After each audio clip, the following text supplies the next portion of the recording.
toutes et à tous, bienvenue dans cette édition de journal. Dans ce journal, vous aurez les appréciations de Jules Léandre Kitty, chroniqueur politique, et de Yvette Taïro, membre du bloc républicain, sur le nouveau code électoral. Ils étaient les invités d'Ahmed Arikba sur le matin d'Eden d'hier. Et puisqu'Eden TV a décidé de célébrer la femme tout le mois de mars, le portrait de Dame Deogracia Sadjovi, Sessimem, maquilleuse professionnelle, vous est proposé dans ce journal. En Afrique du Sud, dans le souci de garantir la transparence des élections générales prévues fin mai prochain, l'opposition veut des observateurs électoraux américains. Le gouvernement dénonce une mauvaise foi de l'opposition. Bienvenue à toutes et à tous.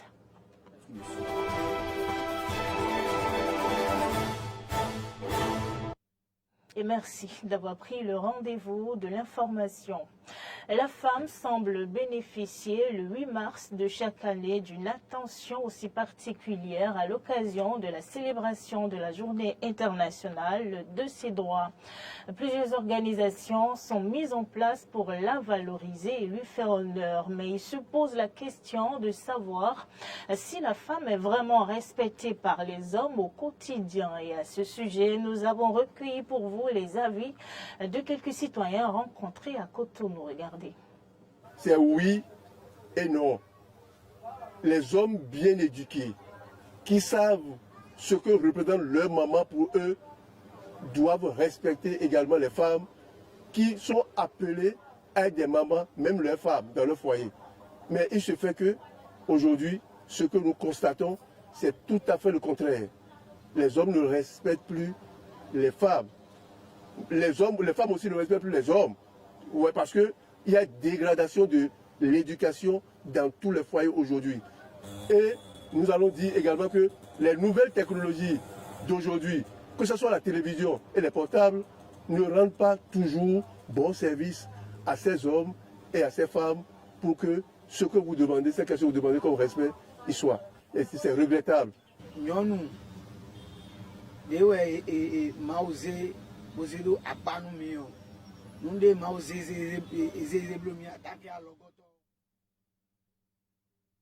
Tel que Dieu a créé la femme en tant qu'une aide pour l'homme, elle mérite du respect. Mais l'homme ne la respecte pas en tant que telle.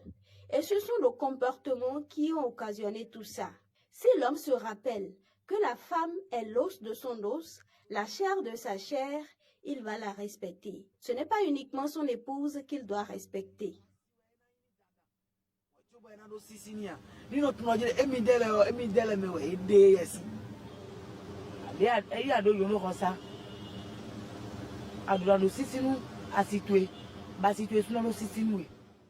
L'homme doit respecter sa femme et vice-versa.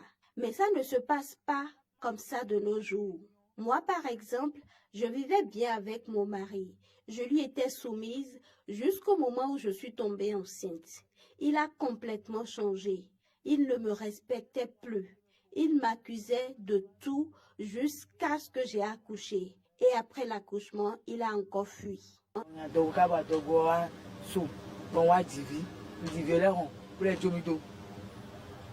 Au fait, là, toutes les femmes sont nos mères. Et raison pour laquelle tout homme doit respecter la femme. Ce n'est pas totalement le cas. Les gens ne reconnaissent pas la valeur de la femme. Et nous pouvons dire que, comme c'est écrit, comme c'est déjà au commencement, on dit que Dieu créa la femme par enlevant les côtes de l'homme et créa la femme. Donc, la femme est une aide pour l'homme. Mais la femme en question, elle ne se voit pas comme une aide pour l'homme. Elle veut parfois dominer l'homme. Alors qu'une femme doit se soumettre à son mari. Si elle a un peu, elle veut exagérer, elle exagère du moins, elle veut dominer l'homme. Et nous les hommes, nous ne pouvons pas nous laisser faire. C'est vrai que nous sommes dans l'aide et l'égalité entre l'homme et la femme, la parité. Mais ce n'est pas pour autant ce n'est pas pour autant que la femme doit exagérer. Et les femmes, si elles veulent que nous les hommes, nous les respections, eux-mêmes doivent nous respecter. Et voilà, des avis recueillis par Clémence Tonoucoin. La femme libre et épanouie travaille dignement aux fins d'améliorer ses revenus. Et dans la série de portraits que nous vous proposons dans le cadre de la célébration de la femme, nous nous intéressons à un vieil métier qui se modernise de jour en jour, le maquillage professionnel. Dame Deogracia Sadjovi Sessimin, maquilleuse, vit de ce métier et nous a accordé une interview. Regardez. Elle est accueillie à son arrivée par ses apprentis. Deogracia Sadjovi est maquilleuse professionnelle. Elle exerce ce métier depuis quelques années, un métier plus tard devenu pour elle une passion. Il faut dire que c'est une passion d'abord. Maquiller les gens, c'est ma passion. J'adore rendre belles les femmes. Quand je vois une femme vraiment jolie, ça me fait en tout cas quelque chose. Donc j'ai choisi ce métier parce que avant d'être un métier, il faut d'abord être une passion. Et comme c'est déjà ma passion, je l'ai choisi et le métier et moi, on forme un actuellement. Une très bonne synergie que cette femme, Deogracia Sadjovi, a su gérer, lui permettant de bien concilier le boulot et le foyer, même si cela semble ne pas être une mince affaire de son côté. C'est pas facile de jongler entre les deux. Mais j'ai une nounou qui m'aide à la maison. Et tout ce qui concerne la nourriture des enfants ou de mon mari, prendre soin de la maison, tout ça, c'est moi-même je le fais. Grâce au métier de maquilleuse, Sessime Adjovi Deogracias est depuis quelque temps une femme autonome. Sans nous là, personne ne peut même sortir, ni les hommes ni les femmes. Nous sommes au centre de tout ça. C'est nous qui avons le droit de toucher le visage des premières dames, des ministres. Là où les autres ne peuvent pas aller, c'est nous. Ce qui est le plus marrant, c'est qu'on gagne bien sa vie. Avec le métier de maquillage, on gagne très très bien sa vie.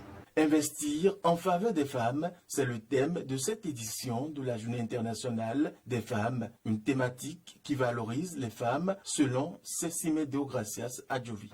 Investir en faveur des femmes, bon, moi je trouve que c'est un thème qui valorise les femmes.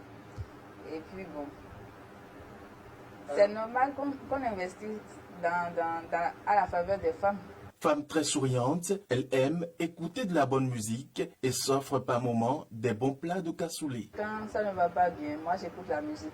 J'adore écouter la musique, ça me détend. En matière d'art culinaire, moi j'adore le cassoulet. J'adore manger le cassoulet. L'endroit des femmes, en ce mois de mars, mois de la femme, elle dira ceci. Tout ce que j'ai à leur dire, c'est de ne pas se décourager, c'est d'avoir le courage de foncer et que ça ira. Le travail, c'est la vie et sans lui, il n'y a que peur et insécurité. La femme doit donc travailler pour son autonomisation. Et dans un autre registre reçu hier par l'animateur Ahmed Arikba sur Matin d'Éden, Jules Léandre Kitty, chroniqueur politique, et Yvette Taïwo, membres du bloc républicain, se sont prononcés sur le nouveau code électoral à travers le thème « Dans les méandres du nouveau code électoral ». Je vous invite à suivre ici un extrait de leurs propos. La réforme du système partisan veut inciter à de grands regroupements, à des partis forts. Je ne parlais même pas de grands regroupements, beaucoup plus de partis forts. Parce qu'un parti politique qui est représenté partout dans le pays, qui est fort partout dans le pays, ou qui travaille à être fort partout dans le pays, et qui donc réussit à arracher la décision au plus grand nombre de Béninois d'adhérer à sa cause et de lui retourner l'ascenseur dans la période électorale, eh bien, c'est de cela que la réforme, c'est de ça qu'il s'agit dans la réforme. Il s'agit également de faire donc des partis qui vont produire en leur sein des gens en capacité de diriger le pays, des gens suffisamment rassasiés de solutions aux problèmes des Béninois qui légitimement veulent le bien-être. D'où le travail pour éliminer le phénomène de l'oiseau rare. Observez que depuis 1990, tous les présidents de la République qui ont été élus, aucun d'entre eux n'était militant connu d'un parti politique, activiste, qui a fait un parcours politique d'activiste politique. Certes, Avant d'être président, ils ont des réseaux, comme d'ailleurs le président qui est là aujourd'hui. Maintenant, qu'un code électoral travaille à ce que les partis politiques fassent le débat démocratique en leur sein, fassent pourquoi pas des primaires, sortent des candidats, je pense que c'est une bonne chose. Donc globalement, c'est dans la suite logique de ces réformes institutionnelles politiques-là que ça se fait. Et ceux qui l'ont fait sont en droit de le faire. Après, chacun va recevoir le coup suivant sa position actuelle. Il se trouve dans la course, suivant ses capacités, ses moyens d'action en ce moment. Et ça peut être donc dur pour certains, parce que déjà en 2026, on va avoir des élections. Pour d'autres, ça va être un peu d'effort. Pour d'autres, plus d'effort. Cette lecture intervient également dans un contexte où eh bien, cela a été recommandé par la Cour constitutionnelle. Oui, il faut dire que ce n'est qu'une suite logique des choses. Nous avons dit que nous sommes dans la réforme du système partisan, où les grands acteurs de la politique sont les partis politiques. Alors, ce code, justement, cette réforme du code électoral vient justement pour donner un réel contenu au renforcement de ces partis politiques.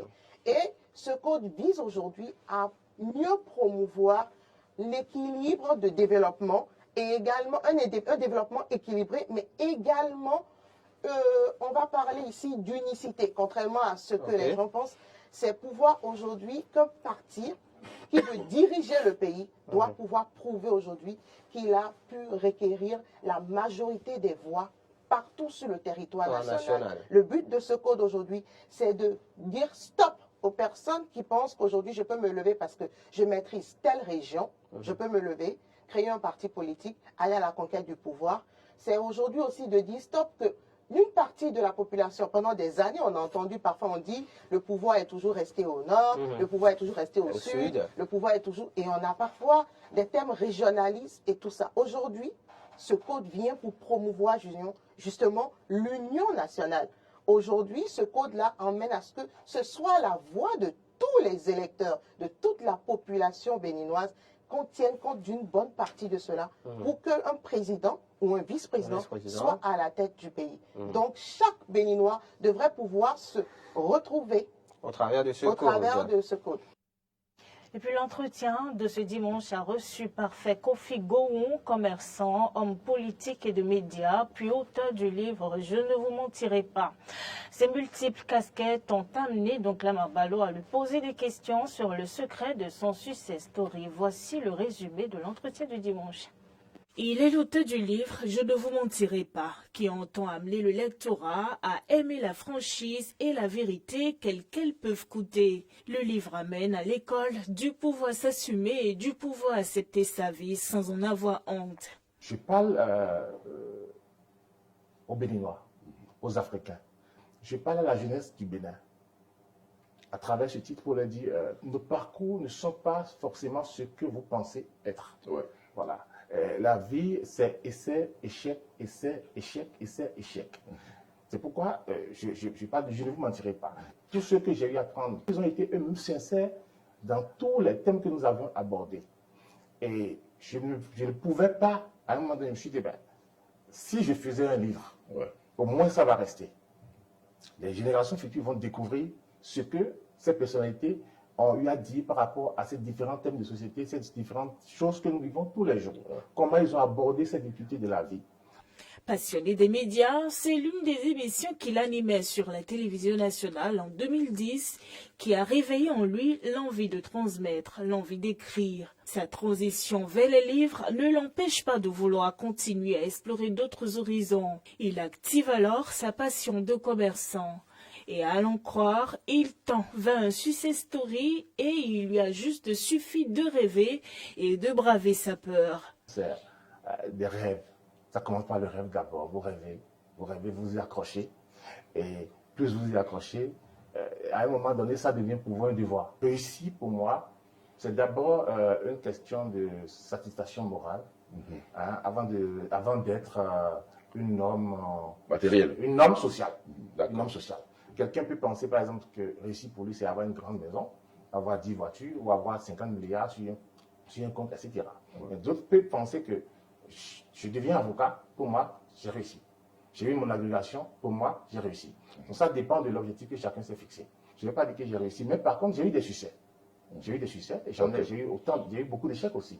Autant je n'avais pas demandé l'accord de qui que ce soit pour y aller, autant si je décide de me retirer, vous n'avez pas besoin d'accord. Je n'ai pas besoin d'accord. Ouais. C'est vraiment un kilo bizarre. C'est toujours autour de toi, les gens vont te dire non, tu ne peux pas le faire.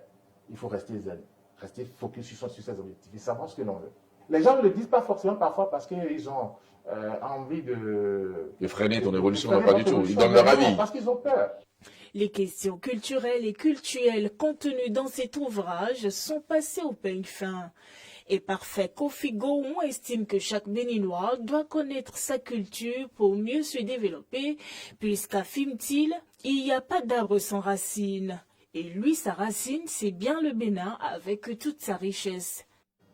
Puis en interactualité, le gouvernement sud-africain a exprimé lundi sa stupéfaction après un courrier du premier parti d'opposition adressé aux États-Unis demandant l'envoi d'observateurs pour garantir l'intégrité des élections générales prévues fin mai prochain, qui s'annonce à risque évidemment pour le parti ANC au pouvoir. Le reportage de nos confrères de RT.